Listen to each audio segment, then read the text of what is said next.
Bonjour à tous, voilà, petite vidéo rapide simplement pour une correction. Donc ici vous deviez pas faire spécialement l'exercice 6. Pour ceux qui ont fait, vous voyez que j'avais les réponses là. Donc on a une translation, il fallait rajouter 3 dessins. Il fallait rajouter 3 dessins, ici c'est une symétrie centrale. Et c'est une frise parce qu'on continue tout le temps la même chose, un petit peu comme si on mettait une décoration dans les salles de bain, vous voyez ce que je veux dire? Dans les carrelages, etc. ou dans les piscines. Le troisième, on rajoutait 3 figures, c'était une symétrie orthogonale parce que ça se retournait à chaque fois. Ici, on terminait les frises, on a une translation, une symétrie centrale et une symétrie orthogonale. Il fallait donc déterminer la transformation, puis il fallait mettre en vert l'élément caractéristique. C'est une translation, il faut mettre un vecteur. Où vous voulez, moi je l'ai mis en bas. Symétrie centrale, il faut un centre où vous voulez. Moi, ah non, pas où vous voulez, mais enfin, disons entre la première et la deuxième. Donc pas où vous voulez, ça doit être ici. J'allais dire où vous voulez entre les figures, mais ça doit être entre la première et la deuxième. Donc là, symétrie orthogonale, donc il faut un axe. Attention ici, une symétrie centrale est aussi acceptée. Donc si vous avez mis un centre, c'est bon aussi. Alors si vous avez fait l'un, marquez quand même ou pour montrer qu'on peut faire les deux.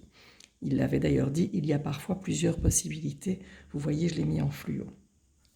Pour les exercices supplémentaires que vous aviez à réaliser, voilà, comme d'habitude, vous pouvez faire un arrêt sur image. Donc nous avons une symétrie centrale avec un point et un segment, avec un triangle que j'ai tracé, avec celui-là que j'ai oublié, haha, très drôle, avec un quadrilatère que j'ai mis là.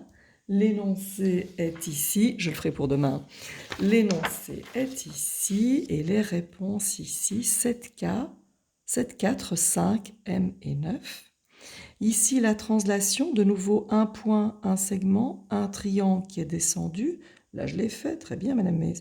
Là, c'est un pentagone, 1, 2, 3, 4, 5, un hexagone.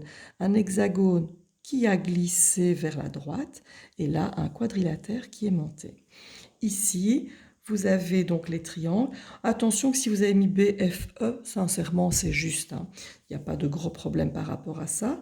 Il y a juste ici, quand il fallait donner le vecteur, et au dernier aussi, quand vous dites DB, vous pouvez aussi dire IF ou HE. Donc attention qu'il y a parfois d'autres réponses. Donc DB, c'est je monte, je traverse deux triangles. Si vous avez un autre vecteur qui monte comme EC, qui monte et qui traverse deux triangles, c'est bon également. Voilà, vous avez la page 318 à réaliser pour demain. Donc si vous avez bien vu, vous avez donc ici, chaque fois qu'il y a les barres, ça veut dire qu'on doit dire quelle est la longueur ou l'amplitude, donc on doit mesurer.